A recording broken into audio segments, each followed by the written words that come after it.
Hello, my name is Lauren Layfield, and this is Your Next Podcast, the podcast which creates a brilliant list of shows for you to try, adding a new one each and every week.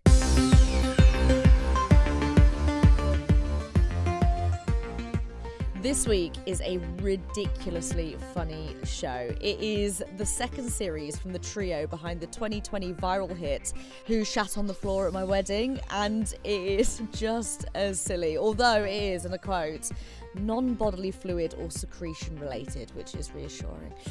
Set in Black Lake in Sweden, the case of the tiny suitcase mixes absurd Scandinois with cartoonish sound effects and music, silly crime and cop tropes with lots and lots of jokes. The series is hosted by Lauren Kilby, Karen Whitehouse and Helen McLaughlin, and it is all about the discovery of a tiny three-piece corduroy suit on the porch of a house belonging to Kilby's mother-in-law. I know, it's literally impossible to explain any further, so just listen.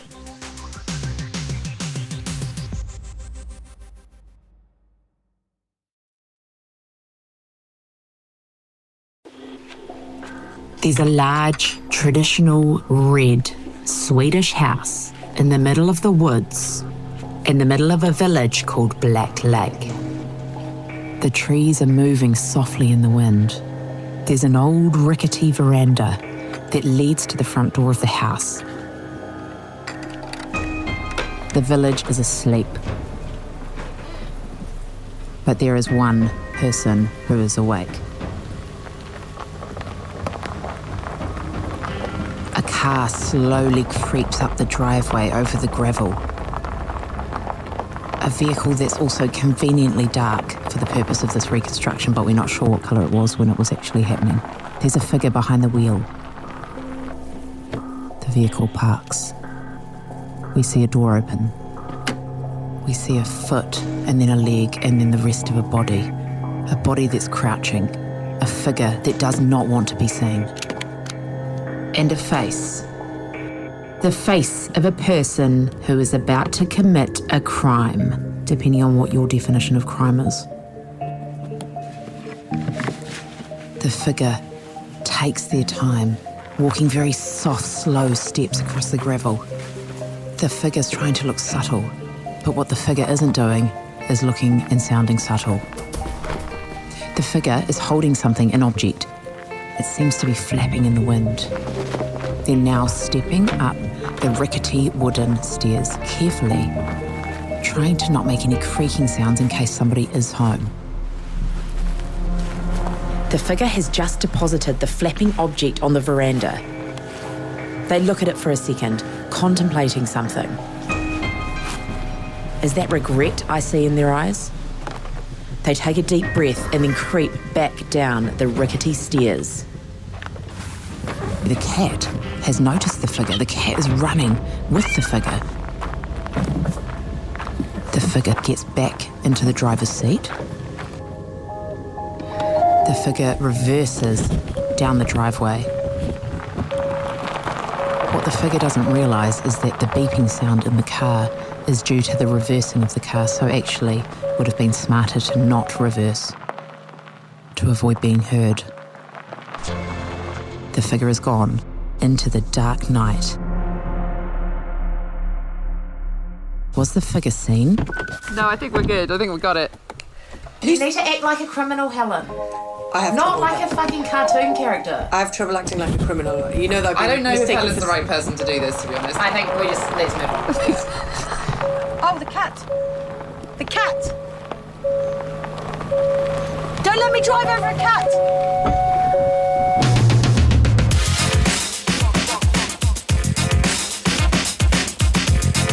We're back. It's happening. Season 2. What are we going to say?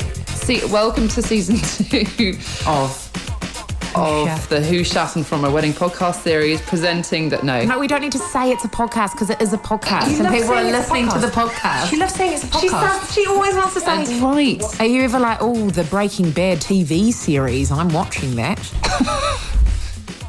Let's try that again. Welcome to season 2 of Who Shat on the Floor at My Wedding. This is episode 1. And just in case you're not already aware, this is a podcast. We are your hosts, Karen Whitehouse. Helen McLaughlin. and me, Detective Lauren Kilby. We're no longer investigating the shit on the floor at Helen and Karen's wedding, but we have found a completely new and shocking crime that is begging for a top-of-the-range detective team. During this episode, we will reveal the details of the new crime. We'll find out exactly what the figure left on the veranda that day.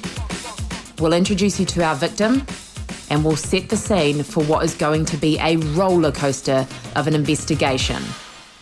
So why did we take on this specific crime? And while we are very grateful to everyone that submitted new cases involving bodily fluids, I feel like it might be time to move on to something that's non-bodily fluid or secretion related.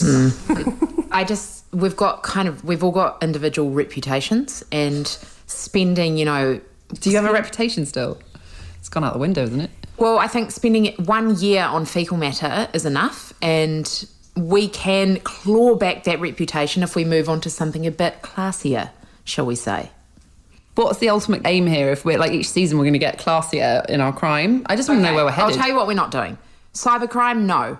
What? Rape, no. Murder, no. Pedophilia, no. Not like class A, epic crimes. We're not covering any of that, and nothing in the cyber world, okay? It's got to be something that really happened in physical world. So has anybody written in with a suggestion of a crime that is not a poo? No, it's all vomit related and poo related. We're not taking that. Okay, so We've got to be, we've got standards. so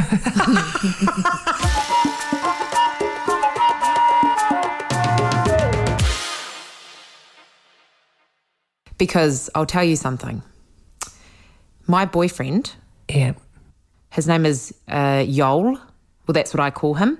But his official name is Joel. He is Swedish. Oh, way. Like Jewel. Do you not know this? I didn't know that. No. Okay. How long have we known him? No, it's not years? Joel, it's Joel. Jewel. Jewel, yeah. Yeah. Jewel. So he's got the family Jewels. That's what he goes by, but I don't call him that. Anyway, boyfriend has a mother. No way. Boyfriend has a mother. What? I have a boyfriend who has a mother. Yeah. Oh, usually that's the way it goes, yeah. The mother-in-law, yeah. Boyfriend, not the case with you though, is it? Your boyfriend has a mother. Yes. Yeah, everybody has You a don't mother. have a boyfriend. So. Anyway. Or a mother. Let's relax. And her name is Christina. Aguilera. Christina Aguilera is my mother-in-law. Yes.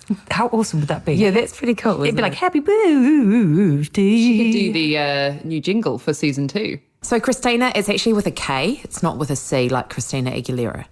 Anyway, I have a boyfriend who has a mother who lives in Sweden, the mother, and her name is Christina, and something very bizarre happened to her 10 years ago. That sounds like the time frame that we work with best. Yeah, we do not take on any current cases. Nothing that's recent that may have a lot of evidence and memory. We're in Black Lake, in Sweden. It's the 7th of December, 2009. Christina returns home after a night spent away.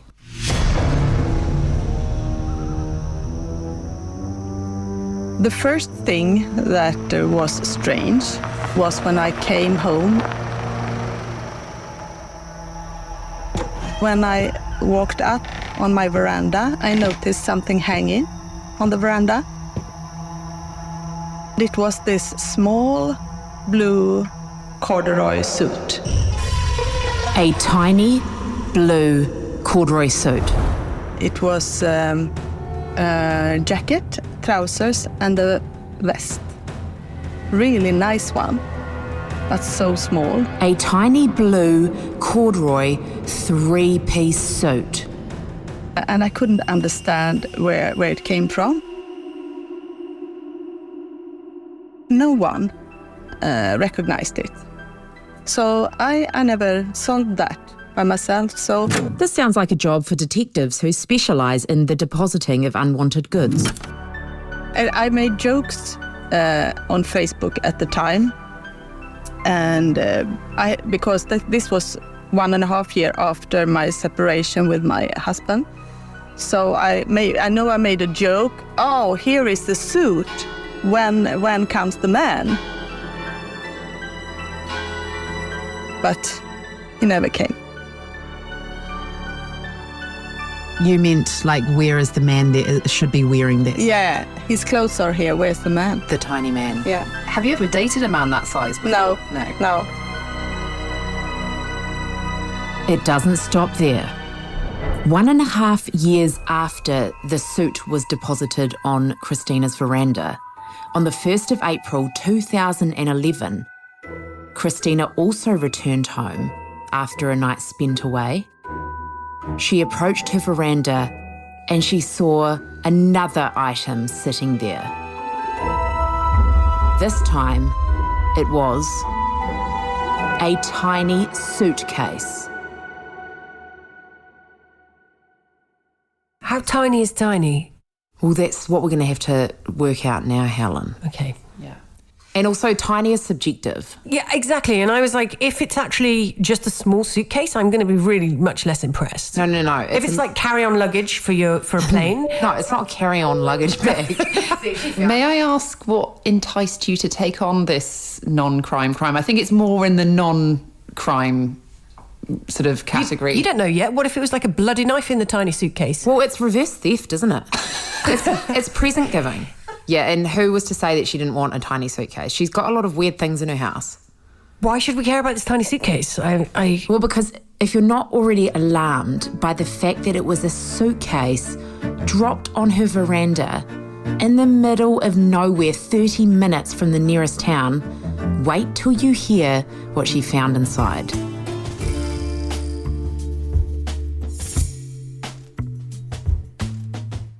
But then I had, even this time, been away, and I didn't sleep at home, and I came home in the morning, and then there was an old leather suitcase on my veranda. And I was very confused. I hadn't seen it before. I can send you a photo of this too. It's one of these really old ones. And you can actually find this piece of evidence on our Instagram page, Who Shat on the Floor at My Wedding. Was it tiny? No, it's a bit bigger, and those you're allowed to take as a luggage on the plane. It's not the biggest, but it's in the middle. So we were under the impression that it was a tiny suitcase. Is that not the case? No, it's a quite big suitcase. And after some, I was a little confused, as I said, and worried, and wondered what it was. But after some time, I took it inside and I opened it, and in it I found a pillow, a towel, a toilet bag with a toothbrush and toothpaste, a cap. A cat? Cap. No cap on for the head. Oh, wow. Underpants, male underpants, worn but washed. A Hawaii shirt, worn but washed. Swimming glasses. Nylon stockings, one parcel, not used. And a comic magazine. Okay. Yeah. This is a lot to process. Yeah. And were they also all clothes for a child, or were they? No, this was for a man. Okay. Was anyone with you when you discovered either the corduroy suit? Was anyone else at home, any of your other 3 children? No one was at home, and no one was living here at the time. Okay, we'll need to go back and verify that information. May I ask, the Hawaiian shirt and the corduroy suit, is that the type of thing that you would wear? My first thought was that this was something that Jewel had worn as a kid, and someone has lended it from us. Someone with the little younger kids had borrowed it to use on a party or something. So I asked Jewel if he recognized it, and he just laughed and said no. And then I asked the young people, the young men around me and their parents. How many young men were around you at the time? No. And have you spoken to any other detectives to take on this case? No, I haven't. I just did these investigations myself. Okay, I great. haven't So you're asked not anyone exploring else. any other options in terms No. of case solving? No. Okay, that's good to know that we're... And do you feel confident in your daughter-in-law taking this case on? Yeah, absolutely. Absolutely.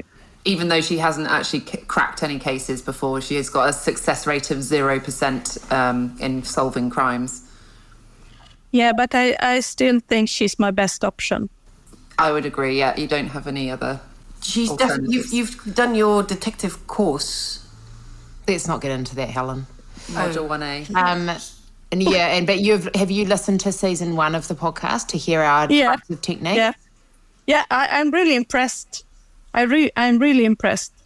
So you're not concerned if we do things like get screwdrivers and kind of threaten anyone? Is this intimidating? So I'm going to have to be both the good cop and the bad cop. Well, he no other option. Is that okay? Yeah, absolutely. Waterboarding, that kind of thing. I'm not so keen on waterboarding, but other things, threatenings and pinching and Bribery. Yeah, bribery, verbal abuse. Yeah, you little bitch. Did you like the wedding or did you not like the fucking wedding? Give them a wink and say, are you sure you don't want to confess, and slide over the envelope. Okay. Sounds like there's money in here. You're trying to bribe me. verbal abuse, absolutely verbal abuse. Yeah. Yeah, we don't just we've got other skills other than waterboarding, Helen.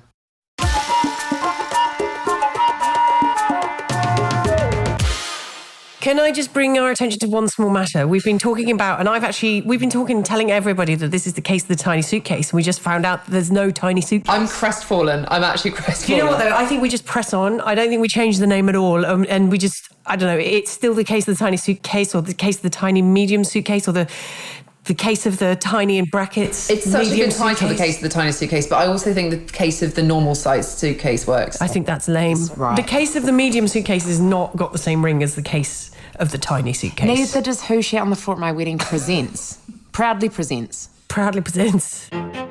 Welcome to episode 1 of the case of the medium-sized suitcase. No, medium, either you change the whole name or you keep tiny, and I say keep tiny. The case of the tiny suitcase.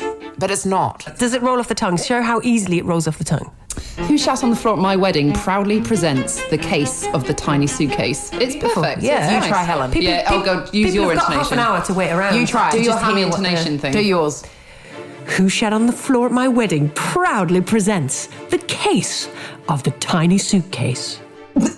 Okay, first of all, we have to acknowledge the fact that this is a huge conflict of interest. Why is it a conflict of interest? Because it is my boyfriend's mother.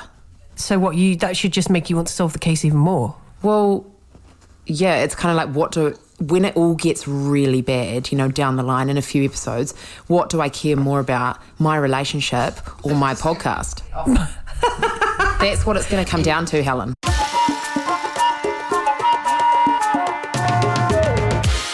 I've told you all what we're about to do, that I'm about to ambush his entire family and subject them to a grueling investigation, specifically his mother. He is feeling quite uncomfortable about the whole thing, but he doesn't want to ask me to stop working on this case because he knows how much it means to me. Will he prioritise my needs over his mother's?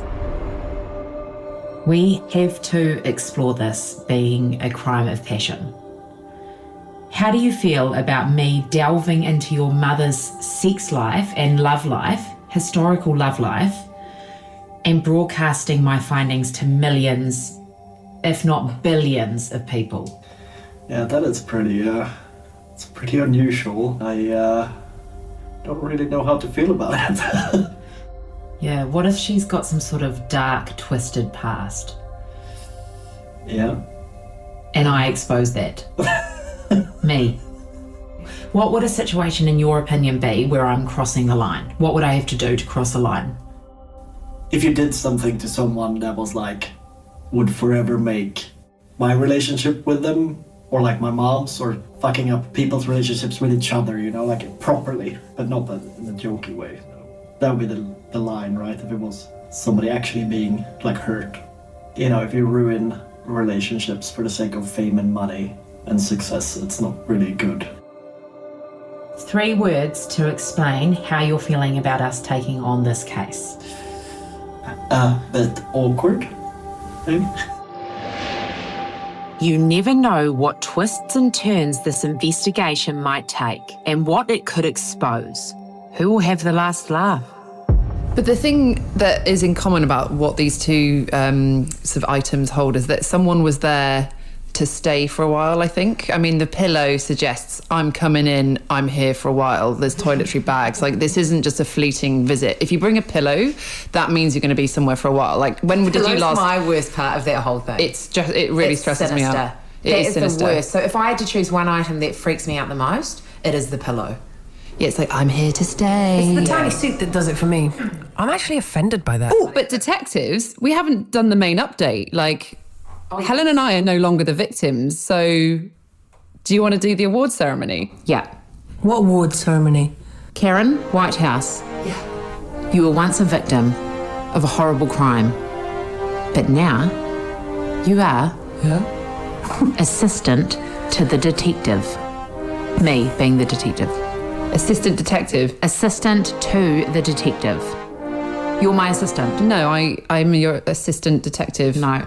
I'm not your assistant. I'm not like your PA. I'm going to be doing most of the work. So I think you can at least tell me that I'm your assistant detective.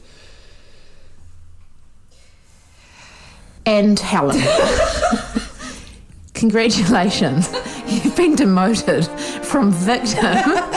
You didn't think it could get any worse than this, but you are now assistant to the detective. So you're Karen's assistant. Karen is my assistant and you are Karen's assistant. I actually think that I am the assistant to the assistant detective. No. So hang on, is there like a really strict hierarchy? So if Helen speaks, it has to go through me and then I channel what I decide reaches you? Yeah. So this is going to make it slightly confusing for listeners, but I mean... So what, I can never talk to Lauren again? No, I can veto anything you say because I'm more senior than you. Do you know what if we're going to... And I can also veto anything you say. And you can't veto a single thing. We just need to hatch a plan, speak to the experts, get them in and decide how we attack this. Let's meet the experts who have once again put their reputations on the line to assist us this season. Introducing forensic scientist Joe Millington. I mean, to be honest, I did get quite excited when you said that there's a suitcase, because normally when I deal with suitcases, a body falls out of it. In order to confirm that, we would need a reference DNA sample from him, and I'm assuming he's dead. Yeah. So we might have to apply to exhume his remains, yeah. Oh, God. You could help us with that, though, couldn't you? There's a lot of paperwork, but I'm certain it could be done. Brilliant. I just want to know how your career has been affected from season 1, if at all. Well, I don't think it's had a massively detrimental impact on my career. That's good. Yeah, because I've not really told anyone about it. Clinical forensic psychologist Professor Mike Berry. It could have been causing Christine a lot of psychological problems. She could have been quite paranoid about it, thinking, well, people are stalking her, people are watching her, what's going to come next. Stalkers work on the basis that they like you or they think you're attractive. And then when they get rejected, then they go from kind of a love relationship to a hate relationship. I have been stalked. It's one of the professional, riskiest jobs that you do get. Weird and wonderful people. Did you ever feel that we stalked you to get you involved in this podcast? Right. You know, I don't know why I even work with you guys at all. It just seems to go from one thing to another. Like, if I had a career, you would have ruined it. Psychic detective Nancy Orlin Weber. Currently known, at least in social media, and documentaries as a psychic detective. I have worked with law enforcement for over 41 years. Let's say you help us to solve this case. Detective Lauren, that means you can't really claim that you've solved a case if Nancy cracks it. Yeah, we probably need to work out the roles and responsibilities, don't we, Nancy? You know, if you crack the case, you'll basically tell me who did it, and then I will reveal who did it. Is this what we're saying? Criminal lawyer Sam Holden. Will you be getting everyone's consent to wear those secret microphones? We will have a sign that says we may or may not be recording you. Perfect. That's all you need to do. And maybe add in like very tiny, barely visible writing underneath the sign, if you enter, you consent to being recorded. So you can rely on that later in court. Like an invisible pen or something. Yep, that'd be fine. Is it a crime? I mean, I guess if the panties in that scenario were explosive, you know, there was some sort of potentially lethal explosive device in there, that would definitely be a crime that you'd want to pursue legally. I think it's exciting. I would, I'm 62 now, and I really hope that I will get the answers before I die. So I'm really happy that I have been thinking that I will die unknowing about this, but now I'm getting some hope that this will be solved during my lifetime. Okay, so this I'm is really a lot happy. of pressure that you're placing on us, Christina. You're saying that the happiness of your death depends on whether or not we can solve this crime. It will be easier for me to die. Yeah. Oh my God. Now I've got to go home and talk to your son, and he'll say, how was the call? And I'll say, your mother will only die a happy woman if I solve this crime. Here's a sneak peek into what's going to go down this season. There was something that we found that we're currently processing in the lab, and that is a small grey hair that we found inside the suitcase, and that hair looks very much like it could belong to you. Could you explain how your hair could have got into the suitcase? Just take a deep breath. We'd like to draw your attention to Exhibit A. Not B. This is A. Exhibit B.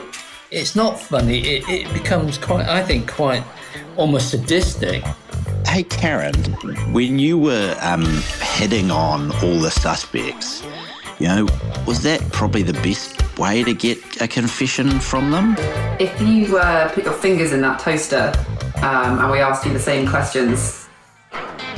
If it was plugged in and we put it down on setting 4, which is like a warm roast, and we were about to push the old lever, what would you then say? Would you prefer to do the lie detector first or the DNA sampling first? The mouth swab. Just if you could run it inside your mouth. Okay. Lovely. Nice DNA you've got there.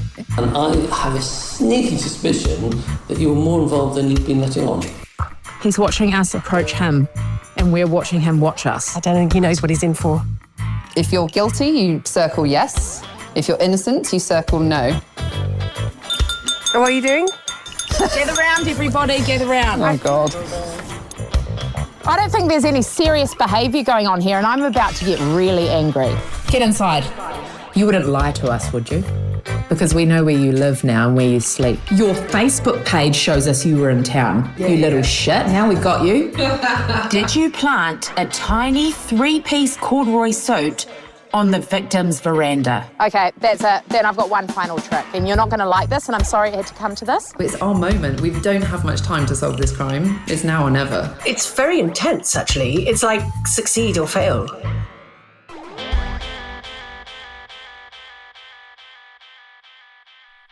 I think you should scurry immediately to Who Shat on the Floor at My Wedding on Instagram for behind-the-scenes pictures and evidence exhibits. It's so silly. It's so funny. It's so brilliant. To find the rest of the episodes of The Case of the Tiny Suit /Case, search for it wherever you usually listen to podcasts. Once you've tapped follow for that on Amazon, Apple or Spotify, don't forget to tap follow for this show too, so you can find your next podcast. All my recommendations from the whole series will also be on Podcast Rex at www.podcastrex.com. That's www.podcastrex.com.